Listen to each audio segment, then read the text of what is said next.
Chemical Gamer here, bringing you guys another discussion video. Today I wanted to do a response video to my last video that I did against the Smogon video. I had a lot of backlash in the comments about things that I said, and I felt like people were misinterpreting a lot of the points I tried to make in that video. So I'm making this video in response to mostly just the comments I got in that video, hopefully trying to elucidate some of my viewpoints on my feelings towards Smogon as a battle community. And hopefully we'll just get to a little bit clearer of a page here. So first thing I wanted to just address, and I made this point in my last video, but maybe wasn't as clear about it, is Pokemon is just a game, and I highly encourage everybody to play the way that they have the most enjoyment playing, okay?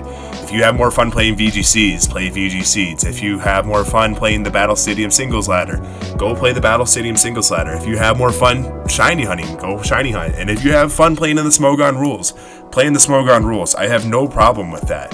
I played Smogon format for thousands of hours. I have played since Generation 4. I've gone back and played past generations, several hours in Generations 1, 2, and 3. I think they're fun. I think there's a lot of fun to be had there, and I'm not trying to criticize anybody or how much fun they get or enjoyment they get out of those formats. But I have issue with the way the Smogon community acts like they're the only community for singles battling, that they think they're the official format for competitive singles, and that's how they treat it, and that's how they introduce people into competitive Pokemon. They teach them that these are the ways to play. If you don't play by our arbitrary rules, then you're somehow inherently playing at a less competitive level, and I just don't agree with that. So I'm just going to focus mostly now in this part of the video on specific comments, specific points that kept coming up in the comments in my last video, and hopefully try to provide a little bit more clarity on my viewpoints on them and why I have the points that I have. So now, the first thing I wanted to knock out of the park is the thing I just kept seeing the most in the comments as one of the first things that people started saying is, well, if you have those perspectives from your video, then you must just clearly not know Smogon format. You must not know the rules. And I just touched on this a second ago. I played thousands of hours in the Smogon format. I played every single generation but Generation 9. Generation 9 is where I kind of got fed up with things and realized, you know what, I'm not having as much fun trying to play with these rules. I can't play the way I want to play.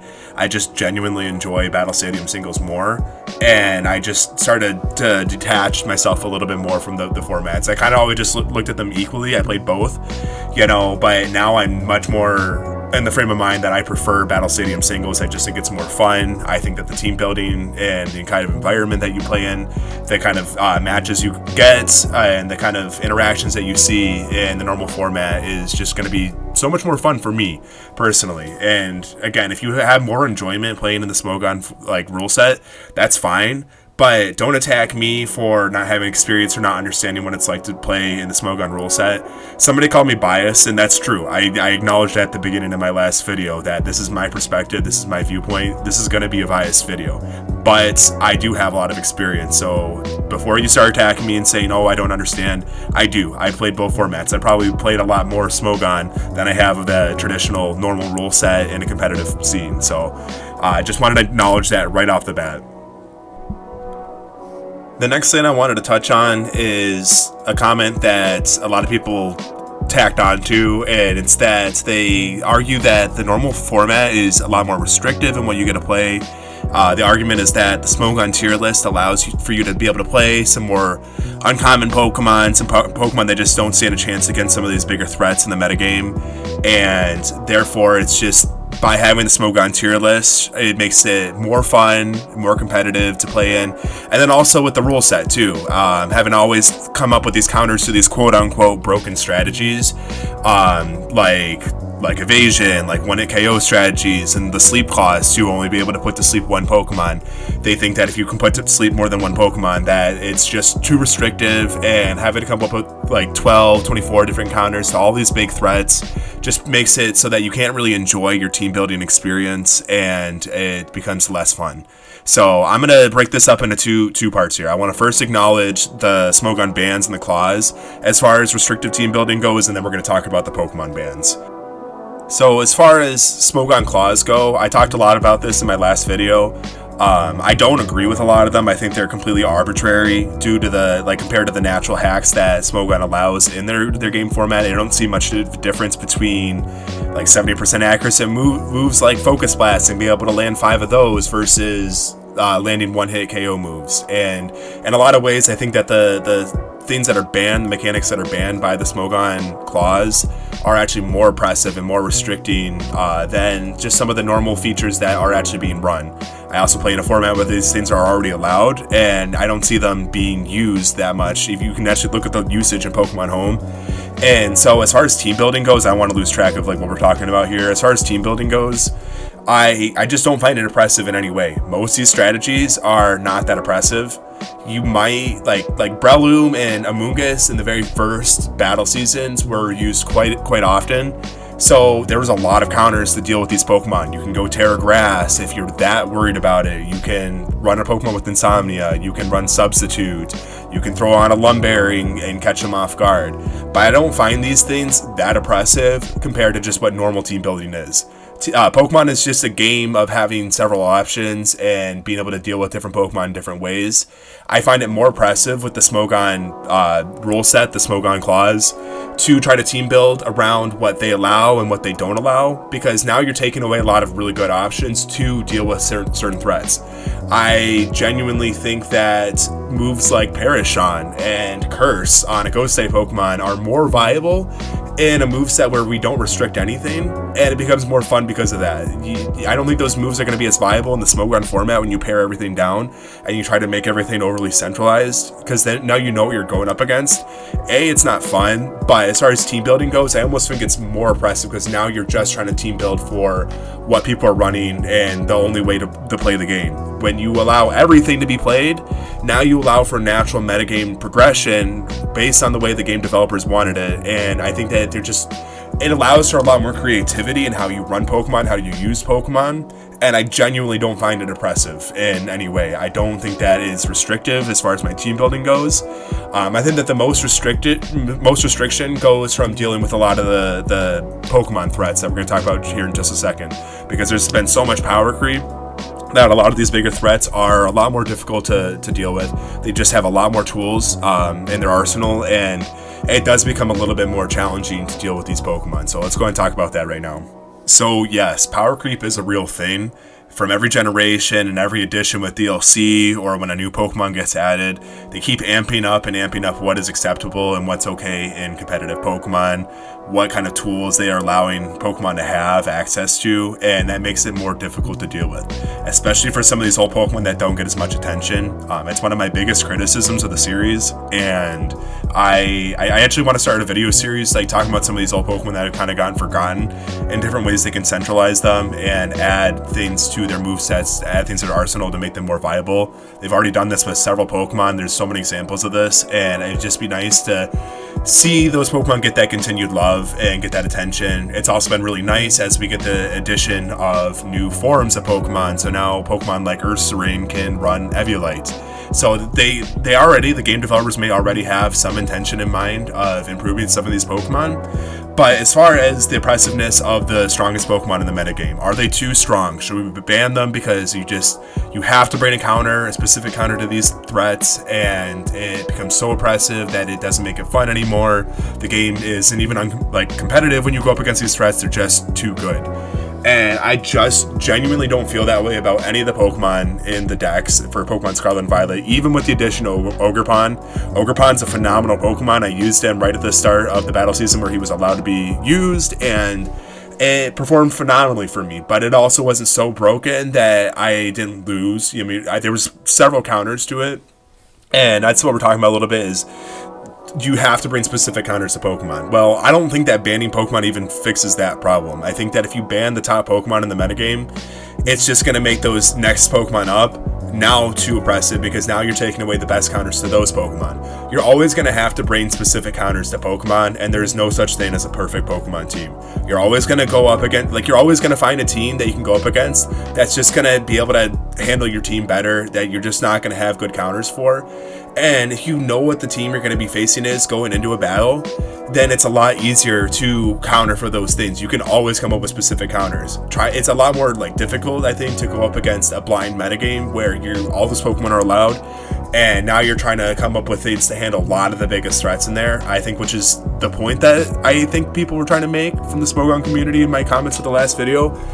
But I don't think that any of those Pokemon are so oppressive that you can't find creative ways to battle around those Pokemon. Yes, you have to acknowledge that there are threats. Pokemon like Fluttermane, Pokemon like Ching-Pao and Chi-Yu, and Ursaluna Blood Moon, and Urshifu. You know, these are all phenomenal Pokemon in my opinion, and all Pokemon that I think that you should have some Pokemon to handle it.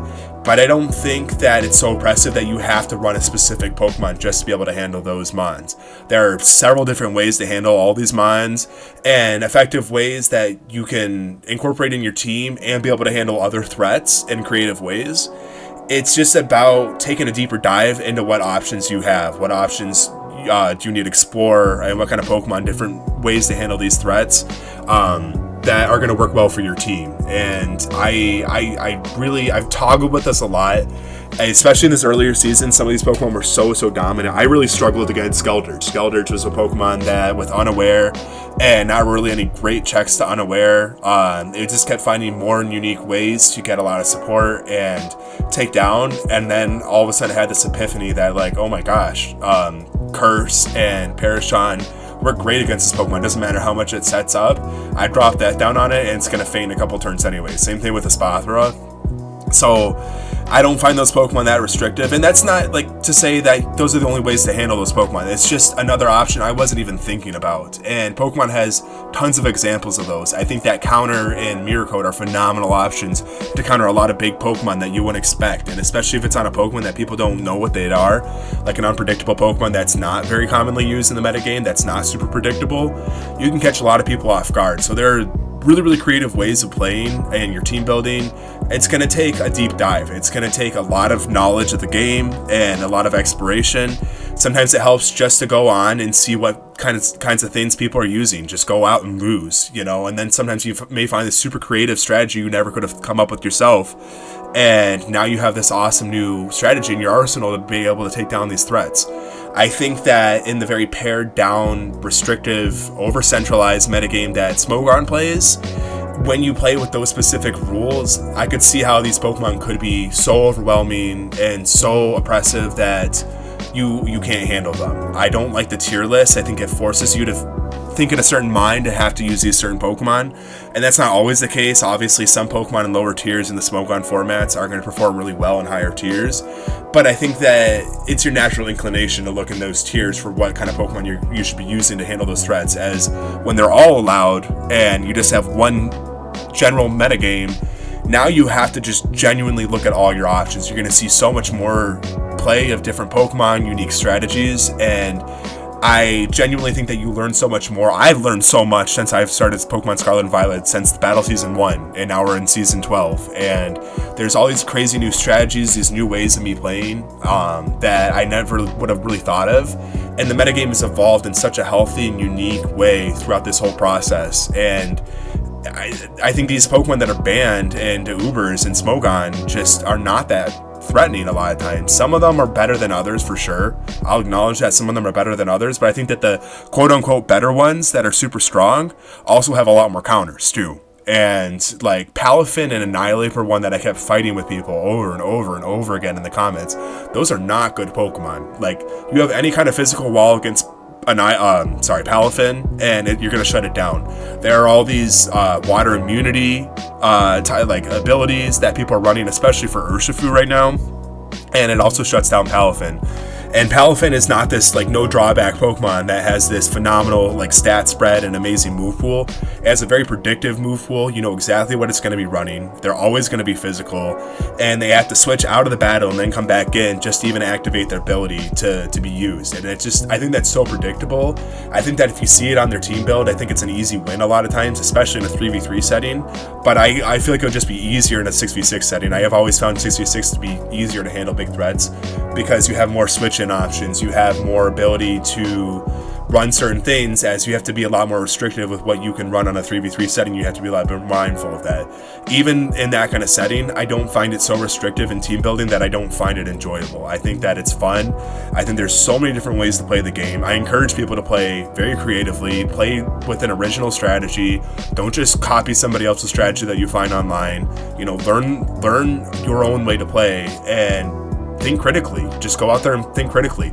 How did I lose to this? what could I have done differently to beat this thing? And I think that if you do that with all the game mechanics on the table, you're going to find these amazing, really fun ways to play the game. So no, I don't find normal rules to be too restrictive for team building. That's my opinion. I can go a lot more into detail with the Pokemon bans and why I don't think they're broken. If you'd like to see a video on that, I could go into hours on that, so I'm happy to do that. Please let me know in the comments if you'd like to see that or want to argue me on that too. I'm happy to have a discussion with you guys about that. But just all in all, I don't find the normal rules to be more restrictive for team building than Smogon rule set. The next point that a lot of people kept making in the comments and circling back to was talking about how Smogon allows for this more centralized metagame with the rules and the Pokemon and the tier list that they kind of enforce, and how that just makes the game inherently more competitive. And I really tried exploring that and trying to talk to people in the comments about what makes it more competitive and whatever, and I didn't get any good answers. A lot of times what I got is, well, it doesn't make it more competitive, but it makes it more fun, which goes back to my original point of, okay, well, if it's more fun, I'm all for people playing the way that they have the most enjoyment with the game. Go ahead and do that, but don't act like you're a better format, like you're more competitive. I think it's all arbitrary, and if you can come up with some objective basis for why it's better, I'd love to hear it, but I don't agree with it. We've talked about this a lot, so I'm not going to keep doubling down on all my points, but I've talked about how I think that the clause just limiting certain aspects of the game actually restricts your options. Restricting the kind of Pokemon that you could use with those kind of rules restricts your options. I don't think that it makes it more competitive. I just think it makes it more oppressive. Another one of the points that was made was talking about how they believe that the normal rules compared to the Smogon rules just promotes a lot more stalling strategies, and it just makes it more unfair, like unfun because of that. And I don't agree with that. For context too, this is more in a 6v6 setting, but I think this kind of has some carryover into the 3v3 setting too, especially when talking about evasion. I know that evasion is a stalling strategy. I'm not gonna not acknowledge that, but it's not common, it's not used at all. If it was actually viable, if it was actually a good option, people would be running it, and it's just not that viable. The only time I ever see evasion is with Drifblim trying to baton pass minimizes into another Pokemon and try to allow them to set up and sweep, and that's so predictable. Anytime I see that on a team preview, I know exactly what they're doing. I can bring in a wall breaker Pokemon or an anti-setup Pokemon, or just drop a taunt on it, or use Encore. I have so many options to deal with that I don't find that oppressive in any way, and you don't see evasion. So if evasion was good, if it was really that big of a problem, I'd be happy to have that conversation, but it's not. That's why it's not used, and so I don't think that argument stands true. And as far as the 6v6 setting goes, I honestly think that the base game rule set that you have is more anti-setup than it is like stalling strategies. You have the 1-hit KO moves, which is a great example. 1-hit KO moves are just another really good option to deal with setting up Pokemon and take them out. You already have good options like Toxic and Encore and Taunt and Haze and Roar and Whirlwind and Dragon Tail, and you have all these options, but it's just one more tool in your arsenal to be able to deal with setup at stalling strategies. I'm aware of the endless battle situation that you can get it stuck into, and I think that's kind of hilarious actually. I'd be fine with some sort of battle timer, maybe a 1 hour battle timer on the 6v6 side of things, and I would love to play with that just so it doesn't get too out of hand. But I just think that the battle animations in the past especially have been so long, and a 20-minute battle timer on something that doesn't even have a competitive ranked ladder is just ridiculous to me. I just want to be able to go online and find a Wi-Fi battle and enjoy it without somebody rage quitting because I use something that's banned by the Smogon rules, and that gets so frustrating. I've given up on playing 6v6 matches with randos online. But no, I don't think that it's pro stalling, and I think that honestly by allowing all the strategies that are in the game, you have more anti-stall strategies. So now I had a lot of people try to make it abundantly clear that Smogon was a competitive battling scene before VGCs was ever a thing, or before the Pokemon Company ever started endorsing it as a competitive sport, and that's true. But that doesn't mean anything, okay? First of all, I'm talking about with like all these criticisms towards Smogon is mainly modern day competitive Pokemon. It was not made as a competitive game. You know, back in Generation 1, they didn't have competitive game element in mind. They were just making a fun RPG that was a cool idea.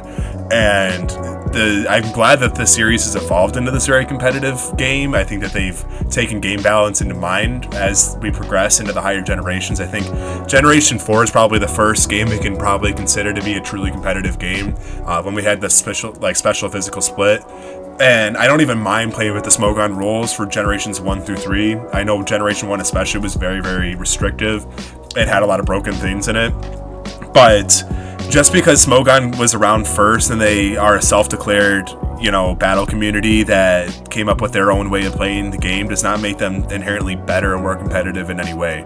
Okay, white people in America thought it was okay to enslave black people just on the basis of the color of their skin and make them, you know, their slaves and do whatever they want. It was not a good idea, and now thankfully we have the civil rights movement and we've changed our rules on a lot of that things, but just because that was our original thought and our first plan does not make it better, okay? So thankfully competitive Pokemon is not as divisive as slavery, but I don't think that this argument means anything. I don't think that just because they've been around a long time that they're better. I've been around a lot longer than Smogon has, okay? And I've been playing Pokemon since before Smogon became a thing. So I think that it's completely fair that I'm arguing them and I have these thoughts on Smogon and competitive Pokemon. And this last one here is kind of stupid, but I'm just acknowledging it because I saw somebody comment on this and a few people say some stuff about this. They were talking about how they don't implement an item clause in the Smogon battle format, which is actually something that's more restrictive for normal rules than Smogon format. Mostly just to make it feel like a more in-game experience. It just makes you feel like a real Pokemon trainer and it's more fun. Okay, if that's actually the case, if that's actually the reason behind the item clause, then that's fine if you find more enjoyment out of it, again. But I actually really like item clause. I think that it's a lot of fun. I talked about this a lot in my last video. I think that it allows for more creative team building. It's a lot easier to just slap like heavy duty boots on 2 different Pokemon that are going to take half damage to stealth rocks and throw leftovers on 2 wall Pokemon as opposed to having to worry about like, okay, I can use leftovers on 1 Pokemon, maybe I can use Black Sludge, but then if I have to terastallize it, now it's going to be hurting me. You know, I actually genuinely like playing with those like restrictions, and just it allows for more creative team play. You have to come up with some different Pokemon, some unique ways to put things together that you normally wouldn't put together, because otherwise you just can't put the best tanks on the same team and not worry about who you're putting leftovers on, and then the best sweeper Pokemon and put like slap choice items on them or whoever you want, you know. So I don't agree with this. I don't think this is really the reasoning behind why Smogon allows for item clause. I think it's just a choice, but no, I don't think that makes it better in any way, and I think this is kind of ridiculous.